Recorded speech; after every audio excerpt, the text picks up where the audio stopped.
selanjutnya kita bahas tentang cash flow management gitu, yang kita coba bagi ke dalam 3 aspek, yaitu operating, investing, dan funding atau financing gitu ya.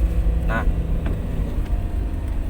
apa itu operating? Jadi memang kas yang digunakan untuk melakukan operasional bisnis sehari-hari gitu. Nah, ini apa yang biasa kita manage gitu dari aspek operating gitu. Jadi yang pasti di sini kita tetap menjaga arus kas operasional tetap positif gitu ya. Ya sekecil apapun skala perusahaan gitu ya. Tapi memang secara mindset saya ingin menjadikan perusahaan ini tuh tetap dalam kondisi cash flow yang positif gitu ya. Ya nggak apa-apa untung kecil tapi positif gitu. Tapi tetap untung, tidak berada pada kondisi yang rugi.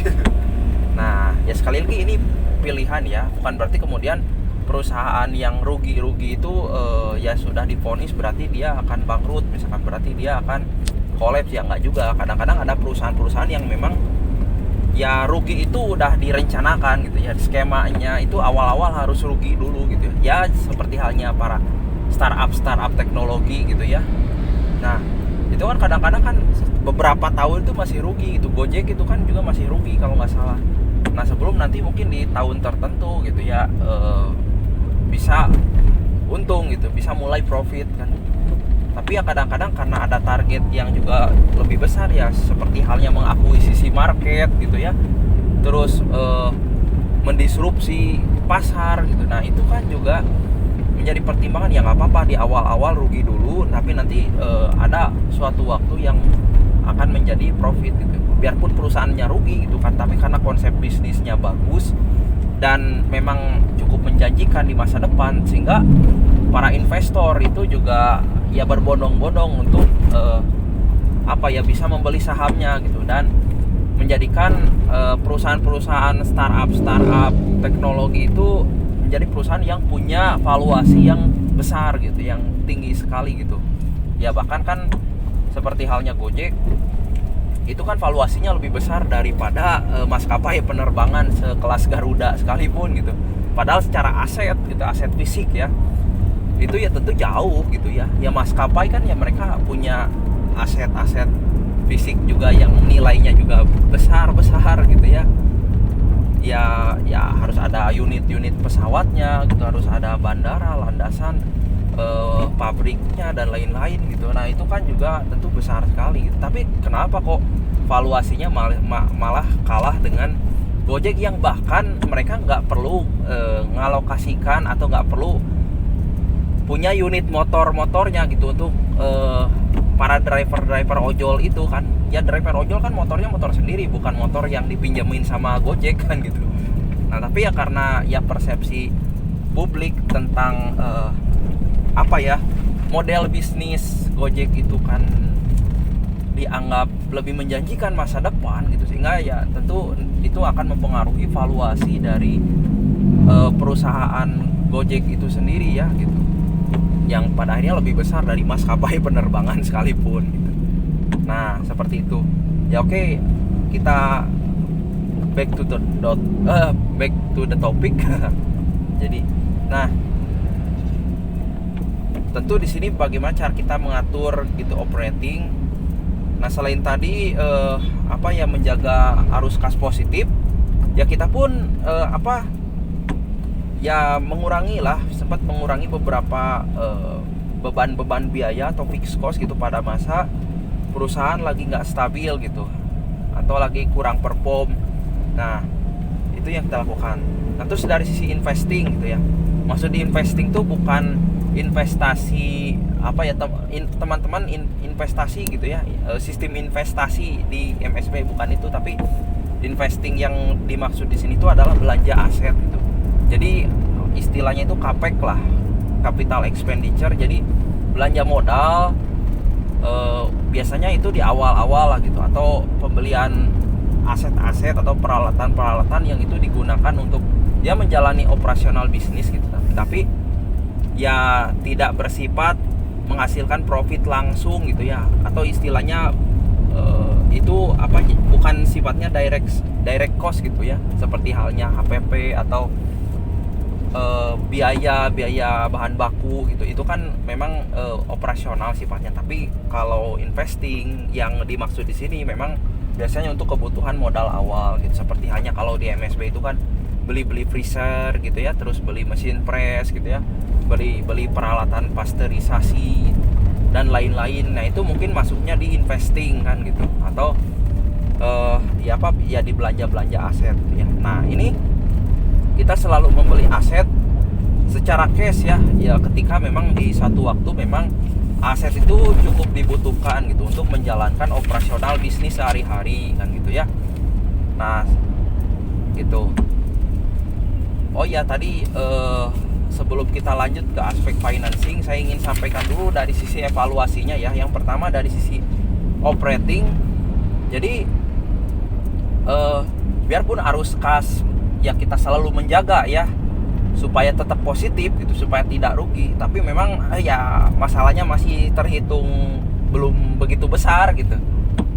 Ya jujur aja gitu ya. Ya tentu kan kita pengen kedepannya itu bisa terus bertumbuh ya, dengan ditandai bahwa kas operasional gitu pada saat pelaporan itu nilainya besar gitu, nggak hanya positif gitu tapi besar nilainya gitu ya, jumlahnya besar yang diperoleh kan gitu. Nah masalahnya mungkin ya kita masih belum besar gitu, tapi mudah-mudahan ini menjadi suatu langkah yang bagus ya ketika perusahaan tetap menjaga arus kas ini tetap positif ya, nggak sampai merugi gitu ya. Nah seperti itu ya, mungkin kan ya alhamdulillah gitu tiap tahun kita tetap bisa bagi-bagi dividen gitu, walaupun mungkin dividennya nggak besar gitu, yang mungkin kalau teman-teman dapat dividen dari MSB ya sekali dipakai jajan bakso juga habis kayaknya. Nah kayak gitu. Tapi ya bagi perusahaan ini bisa membuat tetap survive ya, tetap bisa jalan gitu ya kalau kondisinya tetap positif. Tapi memang akan sulit untuk kemudian bisa growing gitu, untuk bisa bertumbuh gitu, karena modal yang dimiliki nggak cukup besar gitu. Nah seperti itu dari sisi operating. Nah terus dari sisi investing gitu. Nah ini ada evaluasi, ada beberapa aset yang sudah dibeli tapi belum begitu produktif gitu ya, karena mungkin pada saat dulu ya kurang begitu bersifat jangka panjang, mempertimbangkan gitu ya untuk pembelian aset-aset itu gitu ya. Seperti halnya pada masa-masa sales lagi banyak kan ya, kita harus sediakan beberapa ini perlengkapan ya, peralatan seperti halnya termos itu ya, terus pelana, nah dan lain-lain kan gitu. Nah tapi ketika jumlah tenaga penjualnya itu berkurang gitu, sehingga kan beberapa termos itu jadi nggak kepakai lagi gitu. Jadi ya nggak begitu produktif lagi gitu ya. Terus juga ada beberapa peralatan juga yang pada akhirnya agak kurang produktif akhir-akhir ini gitu ya, seperti halnya showcase gitu, atau peralatan milk can yang kita gunakan juga untuk pasteurisasi gitu, karena yang diproduksi itu nggak terlalu banyak, jadi milk can pasteurisasi juga kita yang nggak gunakan lagi gitu. Nah seperti itu. Nah itu jadi mungkin ada evaluasi seperti itu gitu ya dari sisi investing gitu ya. Oh ya, atau juga dulu kita pernah beli juga tuh peralatan untuk fotografi atau videografi gitu ya. Nah yang diharapkan itu bisa digunakan oleh teman-teman yang mau belajar untuk bikin video gitu yang bagus gitu ya. Mudah-mudahan kan kalau memang berkenan bisa bikin video untuk membantu memasarkan produk-produk MSB. Tapi kan ternyata ada teman-teman itu yang awalnya memang cukup interest dan antusias untuk menggarap videografi kayak gitu kan, tentu ya tidak bisa nerus gitu, tidak bisa berlanjut ya, karena dengan berbagai pertimbangan ya gitu. Pada akhirnya ya peralatan untuk videografi gitu yang memang sudah kita beli gitu ya, jadi nggak terpakai lagi gitu ya. Jadi nggak terpakai ya, mudah-mudahan ke depan bisa kita manfaatkan lagi ya gitunya. Nah insya Allah biarpun tidak terpakai ya saya tetap jagalah aset-aset itu, tetap bagus lah gitu, supaya ya mungkin kedepannya bisa kita pergunakan lagi. Nah seperti itu. Terus selanjutnya itu dari aspek financing ya gitu, atau dari sumber pendanaan gitu ya. Nah selama ini kita punya sumber pendanaan dari laba perusahaan yang kemudian diinvestasikan ulang gitu, atau ya reinvest lah istilahnya gitu. Jadi perusahaan dapat untung, kemudian untungnya itu digunakan untuk investasi lagi, ya diinvestasikan kembali, misalkan untuk beli aset itu, atau untuk budget marketing juga kan gitu. Nah selama ini sumbernya juga dari situ gitu. Nah terus selain itu juga tentu seperti teman-teman ketahui juga bahwa ya MSB ini juga punya sistem investasi. Jadi MSB ketika butuh sumber pendanaan itu juga bisa dapat dari investor gitu. Walaupun memang investor kita belum banyak lah, tapi ini memang jadi salah satu skema buat pendanaan kita juga ya, baik saat ini ataupun jangka panjangnya gitu. Nah sebenarnya ada juga kan salah satu sumber pendanaan lagi yang biasanya juga digunakan oleh banyak perusahaan, tapi saat ini MSB belum menggunakan itu. Apa? Yaitu loan bank. Ini pinjaman ya, sistem pinjaman dari bank misalkan kan.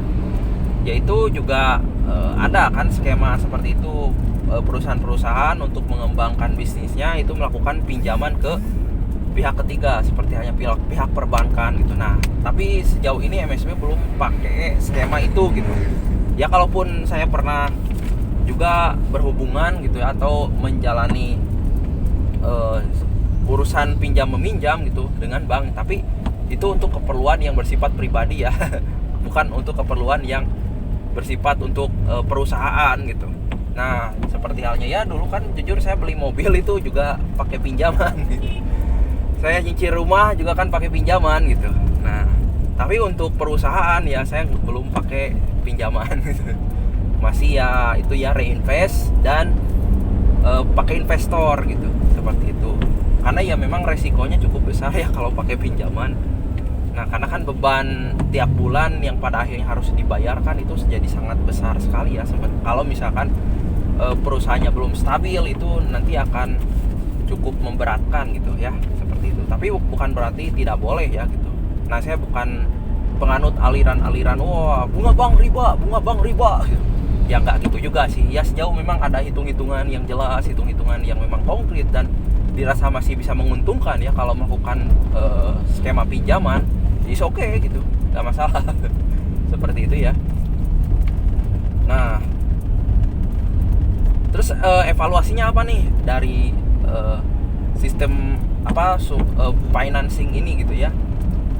Nah jadi sumber pendanaan dari laba perusahaan ya memang masih kecil lagi-lagi gitu ya. Ketika kita punya dana dari laba ditahan gitu, atau yang kita kumpulkan dari kas gitu ya setiap bulan ya, tapi memang nilainya masih sangat kecil. Jadi untuk melakukan pengembangan tertentu dari sisi bisnis gitu, nah ini masih juga kurang gitu ya. Pada akhirnya ya ujung-ujungnya ya mungkin pendanaan yang besar itu bisa kita dapatkannya dari investor gitu ya, seperti itu. Nah terus juga evaluasinya ada alokasi pendanaan dari investor yang memang belum benar-benar maksimal digunakan untuk mendanai hal-hal yang bersifat fundamental dari perusahaan gitu. Karena ya tentu di sini saya pikir kita masih berproses ya, masih coba mempelajari gitu ya bagaimana sistem pengalokasian gitu ya. Tidak hanya sekedar kita bisa menjaring dana saja gitu, tapi kan sebenarnya dari sisi alokasi juga harus benar-benar tepat ya gitu, seperti itu. Nah tapi memang dalam beberapa kali percobaan ya memang ada yang belum benar-benar efektif gitu ya, yang memang berdampak langsung terhadap peningkatan profit perusahaan, seperti itu.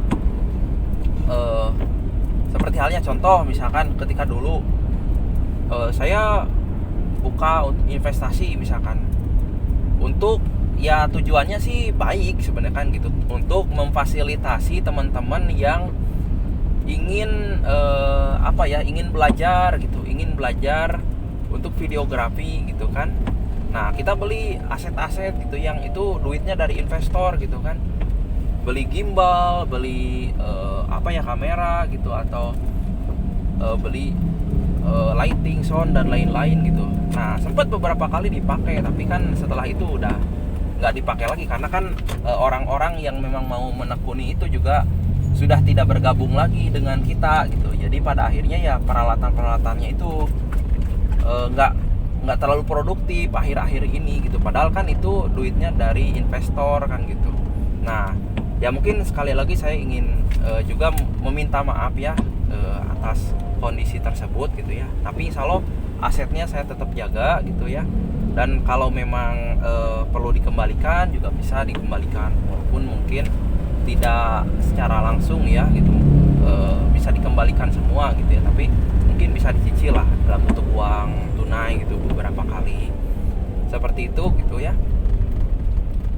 Nah terus kita juga punya investor, tapi ya jumlahnya ya memang masih belum banyak, masih sedikit gitu ya. Jadi pada akhirnya ya agak nanggung juga sih untuk melakukan scale up, untuk melakukan pengembangan gitu ya. Nah kadang-kadang kan bisa jadi jumlah dana yang bisa kita tampung dari teman-teman investor itu belum cukup memadai misalkan. Pada akhirnya ya agak nanggung gitu seperti itu karena masih sedikit lah gitu. Nah